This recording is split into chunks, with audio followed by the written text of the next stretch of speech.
بسم اللہ الرحمن الرحیم۔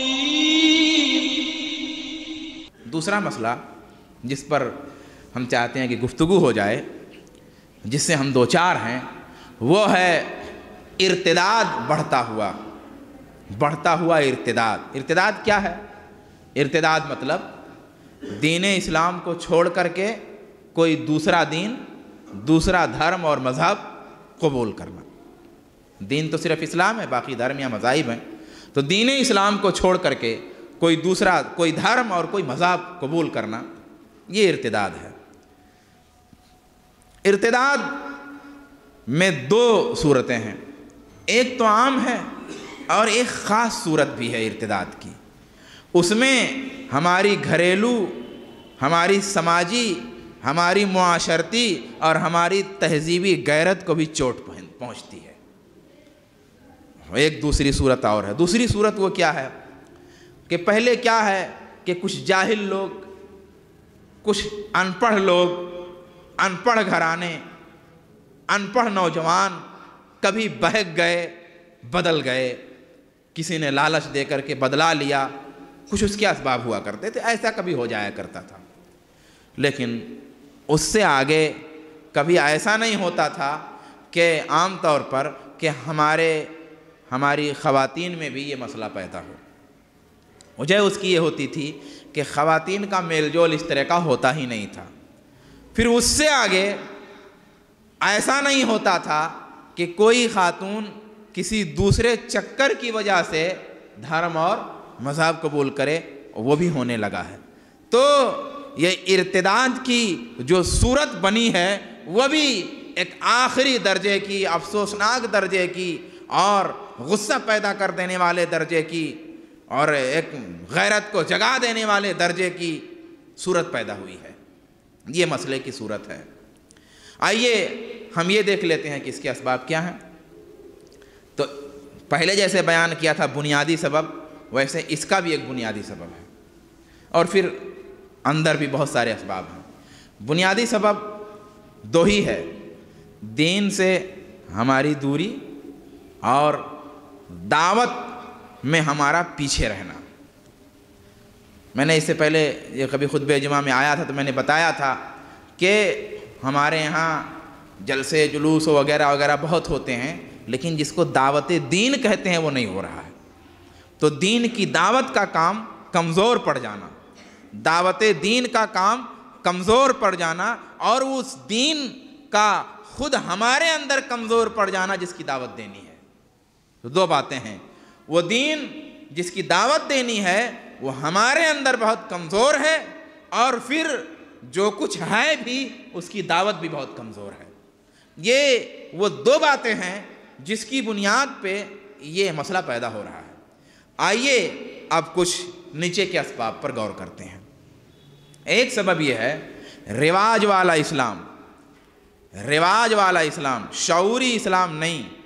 ہوتا کیا ہے، وہ لوگ جنہوں نے اسلام کو اسلام کے عروج کے زمانے میں قبول کیا، جب اسلام حکومت میں آ گیا، جب اسلام سطوت میں آ گیا، سلطنت میں آ گیا، شوکت میں آ گیا، اسلام اور اسلام کے ماننے والوں میں سونے چاندی کی بارش ہونے لگی، اسلام کے ماننے والے دنیا میں مادی اعتبار سے، معنوی اعتبار سے، فوجی اعتبار سے، سیاسی اعتبار سے، تہذیبی اعتبار سے، مذہبی اعتبار سے اونچے لوگ سمجھے جانے لگے۔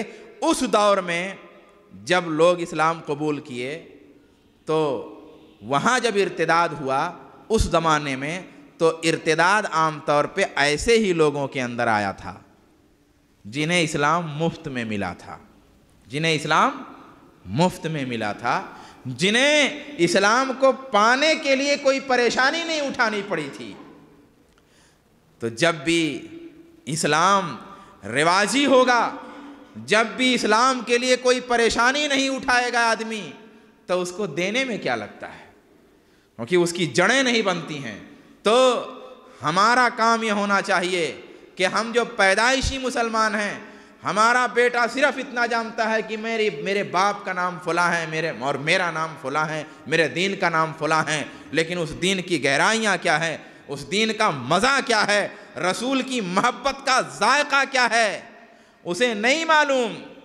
قرآن پڑھنے کا، اس پر عمل کا، اس کو سننے کا مزہ کیا ہے، رسول کا نام لینے کا، آپ کا نام لے کر کے دل کے اندر سرور کس طرح آتا ہے، مزہ کس طرح آتا ہے، رسول صلی اللہ علیہ وآلہ وسلم کا کلمہ پڑھنا، اللہ تبارک و تعالیٰ کا نام لینا، اس کا شکر ادا کرنا، اس کے لیے دعائیں کرنا، اس کے لیے پیشانی میں سجدے کرنا، پیشانی کو جھکانا اس کے لیے، اس میں مزہ کیا ہے، ذائقہ کیا ہے۔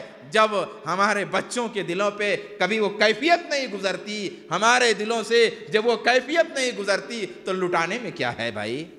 لٹا دیں گے، دینے میں کیا ہے، دے دیں گے۔ لیکن اللہ کی قسم، اللہ کی قسم، اللہ کی قسم، کسی آدمی کی زندگی میں ایک بار سجدے کا ذائقہ اس کو ملا ہو، وہ خواہ اس سے نمازیں ہی چھوٹتی کیوں نہ ہوں، خواہ اس سے کبھی زکاتیں ہی کیوں نہ چھوٹی ہو، خواہ وہ گناہگار سے گناہگار آدمی ہو، لیکن کبھی بھی اگر رات کی تنہائیوں میں اللہ کے جہنم کے خوف سے اس کی آنکھوں سے آنسو گرے ہوں گے اور اللہ کی جنت کی امید میں وہ اللہ سے لو لگایا ہوگا، اپنی پیشانی کو سجدے میں رکھا ہوگا، محسوس ایسا کیا ہوگا کہ میرا رب مجھے آسمان سے دیکھ رہا ہے، میں اپنے رب کو پکار رہا ہوں، میں سبحان ربی العالیٰ کہہ رہا ہوں، میرے رب کے کان میرے رب کی بلندی، اس کی بڑائی اور اس کی کبریائی کے بیان کو سن رہے ہیں، میرا رب مجھے دیکھ رہا ہے، آسمان و زمین تک روشنی کی لکیریں ہیں۔ زندگی میں ایک بار کبھی رات کا ایسا احساس، زندگی میں ایک بار کبھی سجدے کا ایسا احساس، زندگی میں کبھی ایک بار اپنی ہتھیلیوں، اپنی دعاؤں کا ایسا احساس اگر دل کے کسی بھی کونے میں ہے، اللہ کی قسم ایسا مرد، ایسی عورت کبھی مرتد نہیں ہو سکتے، نہیں ہو سکتے، نہیں ہو سکتے، نہیں ہو سکتے۔ لیکن یہ نہیں ہے ہمارے یہاں، یہ ہم سے چھوٹ گیا ہے، ہمارا اللہ ہم سے ناراض ہے۔ میرے دوستو، گناہ ہوتا ہے، میں مولوی ہوں، مجھ سے بھی گناہ ہوتا ہے، نمازیں قضا ہو جاتی ہیں، نمازیں لمبی سے مختصر ہو جاتی ہیں، نمازیں ادھر ادھر ہو جاتی ہیں، لیکن اللہ سے جو ایک رابطہ ہوتا ہے جذباتی، وہ بننا چاہیے، وہ رہنا چاہیے۔ وہ جس دن ٹوٹ گیا، نمازیں ٹوٹ جائیں گی، روزے ٹوٹ جائیں گے، زکوٰۃ ٹوٹ جائے گی، دین کا رشتہ ٹوٹ جائے گا۔ یہ سب رشتے جب ٹوٹیں گے دھیرے دھیرے دھاگے، تو پھر معمولی دھاگے ان ہواؤں کے جھونکوں کو کب تک سہار پائیں گے، طوفانوں کو کب تک سہار پائیں گے؟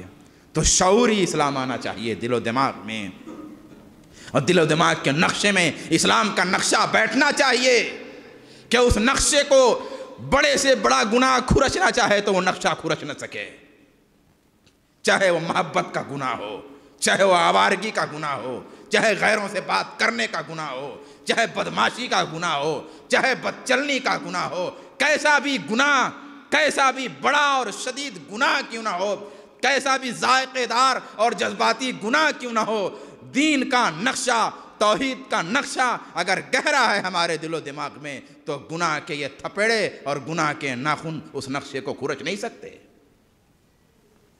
یہ اصل مسئلہ ہے۔ توحید سے دوری، توحید کو نظر انداز کرنا، توحید پر کم بات کرنا، یہ بھی سبب ہے۔ ہمارے بہت سارے بھائی کہتے ہیں یہ لوگ خالی توحید توحید۔ میرے بھائی، میں اس لیے نہیں کہہ رہا کہ ہم اپنے گناہ کا احساس نہ کریں، ہمارے یہاں بھی ایسا ہے، لیکن میں صرف توحید کی اہمیت کے لیے بول رہا ہوں کہ جن جن جماعتوں میں توحید جتنا ہی کمزور ہے، لڑکے اور لڑکیاں مرتد وہاں اتنے ہی ہو رہے ہیں۔ آپ دل میں سوچ لیجئے، جس جماعت کے یہاں توحید جس قدر کمزور ہے، توحید کا بیان جس قدر کمزور ہے، توحید کی عظمت سے جس طرح کھلواڑ ہے، توحید کے معاملات و مسائل کو جس طرح نظر انداز کیا جاتا ہے، اسی قدر ان کے یہاں ارتداد والا بگاڑ بھی پایا جاتا ہے۔ ہمارے یہاں بھی پایا جاتا ہے جتنا کمزور ہے توحید، جس قدر کمزور ہے توحید۔ ہمارے ہاں عقلی طور پہ، علمی طور پہ توحید بہت پختہ ہے، کہیں کہیں جذباتی طور پہ توحید جہاں پختہ نہیں ہوتی ہے وہاں ہمارے ہاں بھی معاملہ بگڑ جاتا ہے۔ تو توحید کو عقلی اور جذباتی دونوں طرح سے ہمارے دل و دماغ میں پختہ ہونا چاہیے۔ اسی طریقے سے جہالت ہے، باطل رسم و رواج ہے، غیر مذہبی چیزوں کو مذہب بنانا ہے۔ جب باطل رسم و رواج ہمارے یہاں ہوگا، وہ چیز جو مذہب نہیں ہے اس کو ہم مذہب اور دین بنا لیں گے، تو ایسے لوگ عام طور پہ ملحد ہو جاتے ہیں، کسی دھرم میں نہیں جاتے، دھرم ہی چھوڑ دیتے۔ مثال کے طور پر ایک چیز مذہب نہیں ہے، حلالہ، ہمارے لوگوں نے اس کو مذہب بنایا ہوا ہے، اس کو دین بنایا ہوا ہے۔ ہمارا لڑکا جب تعلیم کے آگے مرحلے میں جاتا ہے، دنیا دیکھتا ہے، سماج دیکھتا ہے، معاشرہ دیکھتا ہے، جہاں پر اس کو اپنی بات کہنے کی آزادی ہوتی ہے۔ یہ کوئی مولانا آپ کی خانقاہ نہیں ہے جہاں پر آپ ڈانٹ کر چپ کرا دیا کریں، یہ کوئی آپ کا جلسہ نہیں ہے جہاں پر مائک اٹھا کر کے پھینک دیں، یا آپ کے کوئی مرید نہیں ہوا کرتے جو آپ کے جبینوں کی شکن دیکھا کریں، یا آپ کی عظمت، تقدس، پیری اور بزرگی کے گیت گانے والے نہیں ہوا کرتے۔ سماج میں جب لوگ جاتے ہیں، سماج کھلا ہوا ہوتا ہے، ہر بات کہنے کی آزادی ہوتی ہے، ہر بات سوچنے کی آزادی ہوتی ہے، ہر بات پڑھنے کی آزادی ہوتی ہے، ہر بات لکھنے کی آزادی ہوتی ہے۔ ایسی آزادیوں میں آپ کے ڈھکوسلے کام نہیں کریں گے۔ تو وہاں کیا ہوتا؟ وہاں یہ ہوتا کہ جس آدمی نے حلالہ ہی کو آج تک مذہب سمجھا ہوا تھا، تو وہ کل یہ سمجھ لیتا کہ ہمارا مذہب ہی خراب ہے، حالانکہ حلالہ ہمارا مذہب نہیں ہے، ہمارے مذہب کا حصہ نہیں ہے۔ لیکن جس نے سمجھا ہوا ہے، بعد میں وہ سمجھتا کہ ہمارا مذہب ہی خراب ہے، اور پھر ملحد ہو جاتا ہے۔ تو جہالت، باطل رسم و رواج اور غیر مذہب چیز کو مذہب بنانا، دین جو نہ ہو اس کو دین بنانا، یہ آدمی کو کبھی ابال دیا کرتا ہے۔ اسی طریقے سے دینی تعلیم سے دوری اور عصری تعلیم میں کسی نظام کا پابند نہ ہونا۔ دینی تعلیم کو جب ہم نے حقارت سے دیکھا، اس کو ہم نے نظر انداز کیا، اس کی ضرورت ہم نے نہیں محسوس کی، اس سے بے فکر ہوئے، اس سے غافل ہوئے، اور عصری تعلیم کو ہم نے سب کچھ سمجھا۔ عصری تو خیر اسلام مخالف نہیں اس کا، لیکن جو اس طرح کا ماحول جو ہے، اور ہم نے اس میں کسی نظام کو ملحوظ نہیں رکھا، اس میں لے جا کر کے ہم نے کوئی فکر بھی نہیں کی، تو ایسی صورت میں ارتداد پیش آتا ہے۔ کانوینٹ میں پڑھانا، غیر متعصب قسم کے غیر مسلم اداروں میں بچوں کی تعلیم دلوانا، اپنے اداروں میں جو مسلم مینجمنٹ کے تحت چلتے ہوں ان میں دینی اقدار کا لحاظ نہ رکھنا، دین کی پاسداری نہ کرنا، جھوٹ موٹ پہ لبرل بن جانا، مطالبہ نہ ہو پھر بھی اچھل اچھل کے کرنا، مدعی سست گواہ چست والا معاملہ رکھنا کہ سرکار تو ہمیں نماز پڑھنے کی آزادی دے، ہم کہیں ہم نماز بھی نہیں پڑھیں گے، ہم آپ سے آواز میں آواز ملاتے ہیں۔ اس درجہ کا اپنے آپ کو لبرل ظاہر کرنا، یہ چیز بھی ارتداد کا سبب بنتی ہے۔ دین کو ثانوی درجہ دینا، درجہ ہی نہ دینا، مخلوط تعلیم اور مسلمان لڑکیوں کا پھر ان تعلیم گاہوں میں جانا، یہ بھی ارتداد کا سبب بنتا ہے۔ شدھی اور گھر واپسی تحریکوں کا محنت کرنا، یہ بھی ارتداد کا سبب بن رہا ہے۔ مذہب کے بجائے مسلک کو ترجیح دینا، یہ بھی ارتداد کا سبب بن رہا ہے۔ غیر مسلم علاقوں میں بغیر غور و فکر کے رہائش کرنا، یہ بھی ارتداد کا سبب بن رہا ہے۔ یہ سب اسباب ہیں۔ مذہب کے بجائے مسلک کو ترجیح دینا۔ شادی میں بھی میں اہل حدیث ہونے کے باوجود یہ کہتا ہوں کہ اگر ایسی صورتحال آئے اور اگر ایسے حالات ناگفتہ بے ہو جائیں تو انسان کو غیر مسلک میں شادی کر دینا چاہیے۔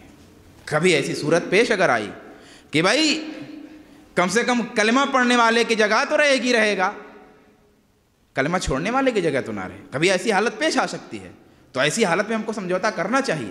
ایسی حالت میں ہم کو کلمہ کو ترجیح دینا چاہیے۔ کوئی بھی مسلک کا ماننے والا، اگر اس طرح کے بعض دفعہ کوئی سچویشن پیدا ہو جائے، کوئی خاص طرح کی مخصوص کوئی حالت پیدا ہو جائے، تو اس جگہ پہ آپ مسلک کے بجائے کلمہ کو ترجیح دیجیے. ہمارے لوگوں کو ایسا کرنا چاہیے.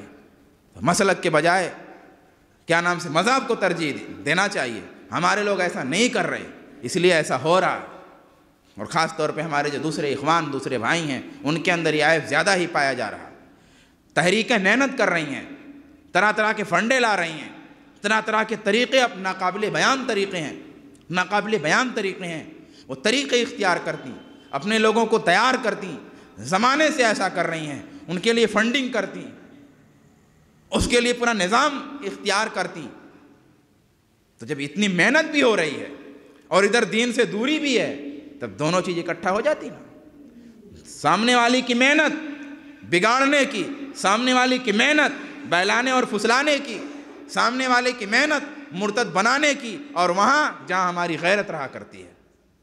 ایک زمانہ تھا کہ کبھی ہماری غیرت نہیں بدلا کرتی تھی، گناہ ہو جاتا تھا لیکن ہماری غیرت نہیں تبدیل ہوا کرتی تھی. انہوں نے یہ دیکھا کہ ایسا کیسے، ہاں ان کی غیرت تو ادھر آ جاتی ہے.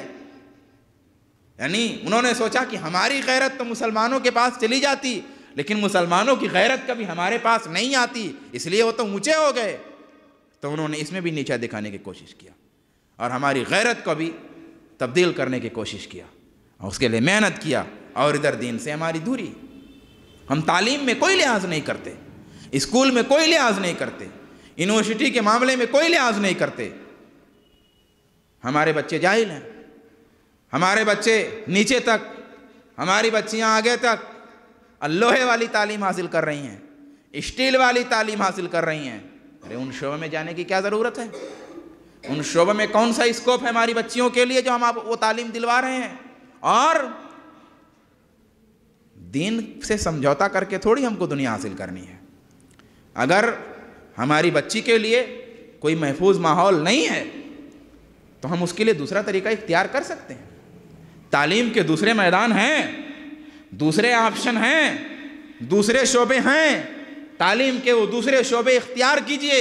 اور میں کہتا ہوں اگر کوئی شعبہ آپ کی نظر میں محفوظ نہیں ہے تو مت اختیار کیجئے، مت اختیار کیجئے. آپ کے یہاں تعلیم کے لیے، پڑھانے کے لیے، آگے بڑھانے کے لیے آپ کے بچے کچھ کم ہیں، آپ کی اولادیں کچھ کم ہیں. ہمارے بھائی، ہمارے نوجوان، ہمارے بچے بیٹے آگے اگر بڑھ جائیں تو یہ کچھ کم ہے. ان کی تعداد کچھ مختصر ہے، ہرگز نہیں مختصر ہے.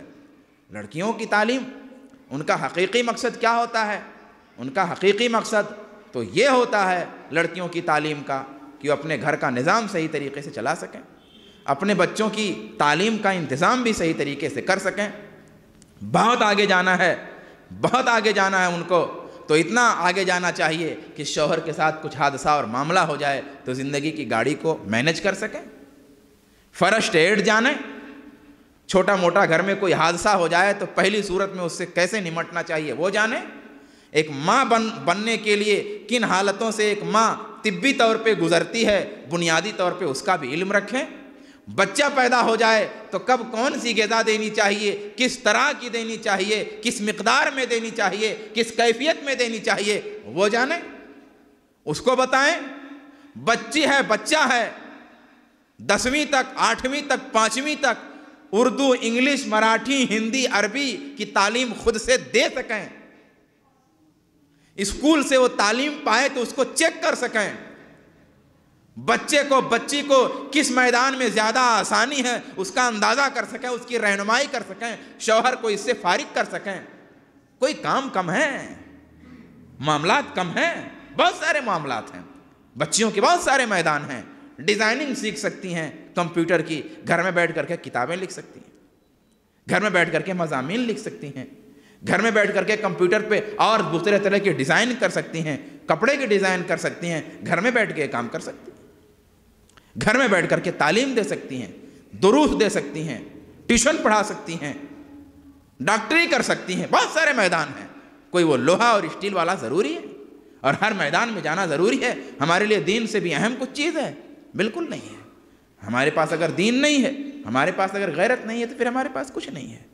تو یہ جو صورتحال ہے 1-2 منٹ میں بتاؤں کہ اس کا کیا حل ہے اور اس سے ہم کو کس طرح نمٹنا چاہیے.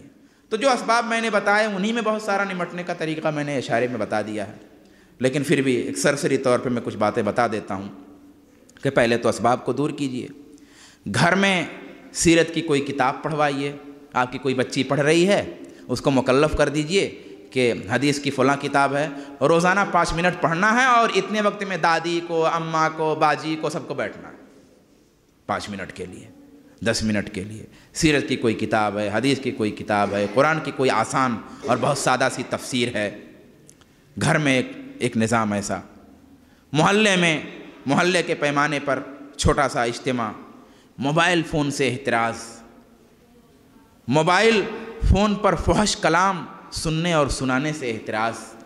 آپ کے بھائی، آپ کے بچے گھر میں کم سے کم گھر میں گانے بجانے نہ کر سکیں، گھر میں گانے بجانے کا معاملہ نہ ہو سکے، آپ کی موجودگی میں بھی، آپ کی غیر موجودگی میں ان کو سمجھائیے، وہ ماحول نہ بھی گھر میں آنے پائے۔ بد کردار یا مشتبہ عورتیں گھر میں نہ آنے پائیں۔